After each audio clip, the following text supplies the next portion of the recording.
Assalamualaikum. I am Usama bin Kamar, your on-screen instructor of physics from tutoria.pk.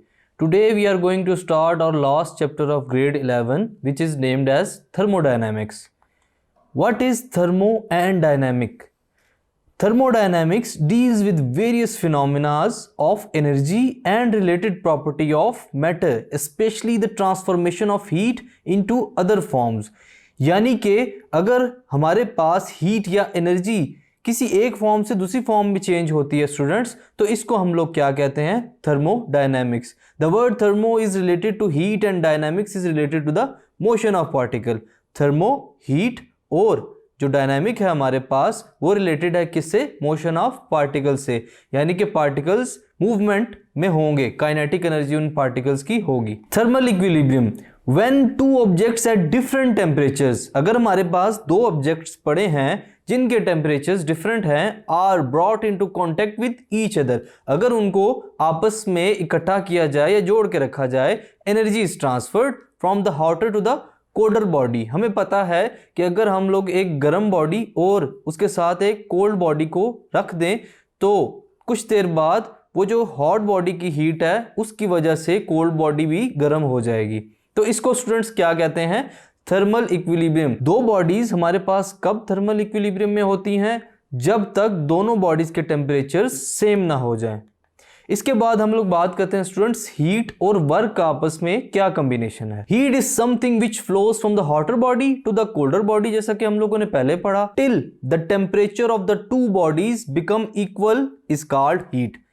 तब तक जब तक दोनों बॉडीज का टेम्परेचर जो है स्टूडेंट्स वो इक्वल ना हो जाए. There is another very general method of raising the temperature of a body. क्या है वो मेथड हमारे पास? The method is to perform work on the body, कि हम लोग बॉडी के ऊपर कुछ वर्क परफॉर्म करें. इसकी एग्जांपल्स क्या हैं students? Rubbing both hands, hitting nail with hammer, churn curd in a vessel, pumping up a tyre. ये कुछ ऐसी एग्जांपल्स हैं जिसमें स्टूडेंट्स हम लोग जानते हैं कि जो वर्क डन है अगर किसी बॉडी पे किया जाए और उसकी वजह से क्या होता है? हीट जनरेट होती है.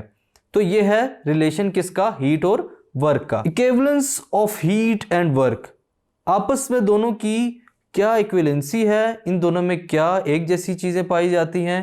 कैसे वर्क से हीट जनरेट होती है? स्टूडेंट्स हम लोग देखते हैं कि कोई भी मैकेनिकल वर्क अगर किसी बॉडी पे किया जाता है और जिसकी मदद से वो बॉडी या तो अपनी पोजीशन चेंज कर ले और यहाँ अपनी जगह पे स्टिल रहे, लेकिन स्टिल उसके ऊपर कोई ना कोई मैकेनिकल वर्क हो रहा हो स्टूडेंट्स, तो हम लोग कहते हैं कि फ्रिक्शन की वजह से उस बॉडी के अंदर हीट जनरेट होना स्टार्ट हो जाती है. तो इस चीज को हम लोग कहते हैं students equivalence of heat and work. Equation में हमारे पास वर्क जो है वो डायरेक्टली प्रोपोर्शन होता है हीट के, यानी कि जब हम लोग वर्क डन करेंगे तो साथ साथ हमारे पास हीट भी जनरेट होगी. J is called the mechanical equivalence of heat. The mechanical accepted value of mechanical equivalent of heat is joules में दी जाएगी. J is equal to 4.18 joules per calories. इसको कैलोरीज में डिफाइन किया जाता है. इंटरनल एनर्जी नाम से ही जाहिर है कि किसी सिस्टम के अंदर की अपनी energy. The sum of the kinetic and potential energies associated with the random motion of the atoms, कि अगर एटम्स हमारे पास रैंडम मोशन कर रहे हो, मूवमेंट कॉन्टिन्यूसली कर रहे हो, तो क्या होता है? हमारे पास उस बॉडी के अंदर की एनर्जी आ जाती है जिसको हम लोग इंटरनल एनर्जी का नाम देते हैं. Thermodynamic system. A thermodynamic system includes anything whose thermodynamic properties are of interest. जैसा कि अगर हमारे पास किसी भी सराउंडिंग्स के अंदर कोई भी सिस्टम बंद हो या इनक्लोज्ड हो, तो स्टूडेंट्स हम लोग इसको क्या कहते हैं? हमारे पास ये क्या है? Thermodynamic system. अगर हम उसके ऊपर वर्क भी करते हैं, कोई प्रेशर भी आता है, उसकी वजह से उसका वॉल्यूम भी चेंज होता है, तो इस सारे सिस्टम की वजह से पार्टिकल्स मूवमेंट करते हैं, हमारे पास हीट जनरेट होती है या डिस्ट्रॉय होती है. तो इस सिस्टम को क्या कहा जाता है स्टूडेंट्स? Thermodynamic system. बात करते हैं फर्स्ट लॉ ऑफ थर्मोडायनेमिक्स की.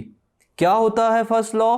इन any thermodynamic process when heat Q is added to a system, this energy appears as an increase in the internal energy. अगर किसी सिस्टम के अंदर हम लोग हीट की इंक्रीमेंट को बढ़ाते हैं, हीट को इंक्रीज करते हैं, तो उसकी वजह से एनर्जी भी बढ़ती है, plus the work done by the system on it's surroundings, और जो उसकी सराउंडिंग्स हैं उनका जो वर्क डन सिस्टम के ऊपर हो रहा है स्टूडेंट्स, इसको हम लोग क्या कहते हैं, फर्स्ट लॉ ऑफ थर्मोडायनेमिक्स। इसमें हमारे पास एनर्जी भी इन्वॉल्व है, हीट भी, और उसके साथ साथ वर्क डन। एप्लीकेशंस क्या है फर्स्ट लॉ ऑफ थर्मोडायनेमिक्स की, the process in which any of three quantities remain constant. इनमें से कोई भी अगर क्वांटिटी हमारे पास कांस्टेंट रहती है तो स्टूडेंट्स हम लोग ऐसे प्रोसेसेस में फर्स्ट लॉ को ओबे कर रहे होते हैं। इसके बाद आता है हमारे पास आइसोकोरिक प्रोसेस। ये भी फर्स्ट लॉ की ही स्टेटमेंट है। किस किस प्रोसेस को हम लोग फर्स्ट लॉ में इन्वॉल्व करते हैं, जिसको हम लोग आइसोकोरिक कहेंगे। The thermodynamics process during the volume of the system remains constant. हम लोगों ने बात की प्रेशर, हीट और वॉल्यूम की। आइसोकोरिक प्रोसेसेस ऐसे प्रोसेस हैं जिनमें वॉल्यूम बिल्कुल भी चेंज ना हो रहा हो, यानी कि कांस्टेंट हो। ऐसे प्रोसेसेस जिसके अंदर वॉल्यूम कांस्टेंट रहे, चेंज ना हो रहा हो, और ऐसे प्रोसेसेस को हम लोग स्टूडेंट्स क्या कहते हैं, isochoric process.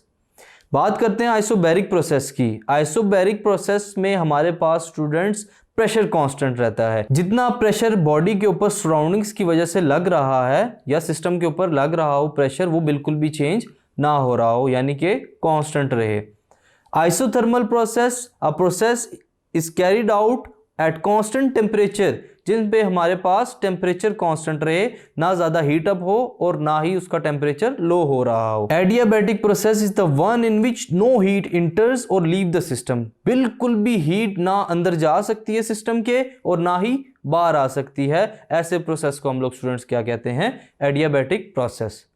Molar heat capacity of heat क्या है? मोलर हीट कैपेसिटी हमारे पास the quantity of heat required to raise a temperature, कि अगर हम लोग किसी बॉडी की हीट को बढ़ाना चाहते हैं या टेम्परेचर को बढ़ाना चाहते हैं तो उसके लिए जितनी हीट हमें रिक्वायर्ड होगी स्टूडेंट्स, उसको क्या कहते हैं, मोलर हीट कैपेसिटी। इसको हम लोग C सबस्क्रिप्ट विथ M के साथ डिनोट करते हैं, which is equal to 1/n delta Q over delta T।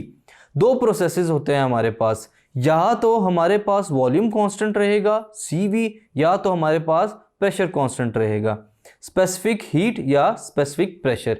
इसमें हम लोग हीट को रेज भी कर सकते हैं और कम भी कर सकते हैं। हीट इंजन, हम जानते हैं कि इंजन क्या होता है, कि जिसकी वजह से हमारी गाड़ी या कोई भी सिस्टम चलता है, मैकेनिकल वर्क करता है। A heat engine is a device which converts heat energy into mechanical energy. Heat energy को क्या करता है स्टूडेंट्स, मैकेनिकल एनर्जी में कन्वर्ट करता है। This system consist of 3 types, heat source, heat sink या वर्किंग सब्सटेंस। इन तीनों चीजों को मिलाकर हमारे पास क्या बनता है students, heat engine. Second law of thermodynamics. Second law of thermodynamics tells us how energy can be converted into work. पहले हम लोग क्या कर रहे थे, वर्क से एनर्जी ले रहे थे। अब हम लोग देखते हैं कि एनर्जी को वर्क में कैसे कन्वर्ट किया जा सकता है। ये कुछ स्टेटमेंट्स दी गई हैं साइंटिस्ट की वजह से। उन्होंने क्या कहा हमें कि हीट को हम लोग चेंज कर सकते हैं वर्क डन में। अगर हम लोग वर्क को हीट में चेंज कर सकते हैं तो लाजमी बात है कि हम लोग हीट को भी वर्क में चेंज कर सकते हैं। Lord kelvin and Rudolf Clausius ने 2 स्टेटमेंट्स दी थी इस प्रोसेस के बारे में, जिसको हम लोग क्या कहते हैं students, second law of thermodynamics. Carnot engine, Carnot engine बिल्कुल सेकंड लॉ के ओबे करते हुए हमारे पास बनाया गया। बेसिकली ये एक इमेजिनरी इंजन है जिसमें क्या होता है, a hypothetical heat engine which is free from all sort of heat losses, जिसमें कोई फ्रिक्शन नहीं है, कोई हीट लॉस नहीं है, कोई हीट इंट्रेंस नहीं है स्टूडेंट्स। इसको हम लोग क्या कहते हैं, कार्नेट इंजन।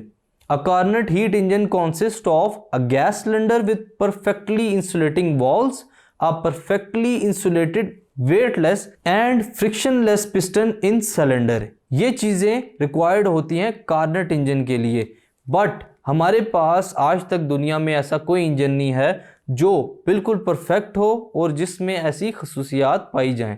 कार्नेट साइकिल क्या होता है हमारे पास, उस साइकिल के अंदर 4 प्रोसेसेस पाए जाते हैं, isothermal expansion and compression, adiabatic expansion and compression.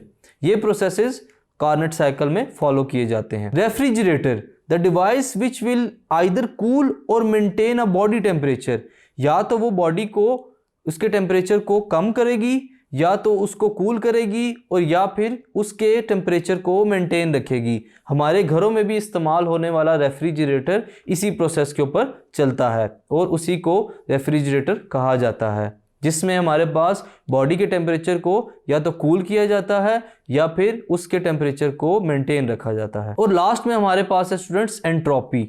Entropy basically हम लोग कहते हैं फैलने को या बढ़ने को। Entropy is defined as the measure of disorder of the system. Disorder की वजह से वो सिस्टम क्या हो, बढ़ रहा हो। हमारा यूनिवर्स दिन ब दिन बढ़ता जा रहा है। अल्लाह ताला ने इसको इस तरह बनाया है कि इसकी हर चीज़ दिन ब दिन बढ़ने लगती है। तो स्टूडेंट्स, इस इंक्रीज या इस चेंज को हम लोग, एनवायरनमेंट के चेंज को हम लोग क्या कहते हैं, एंट्रोपी, जिसको हम लोग delta S is equal to delta Q over T से डिनोट करते हैं। तो स्टूडेंट्स, ये थी आज हमारी लास्ट चैप्टर की समरी।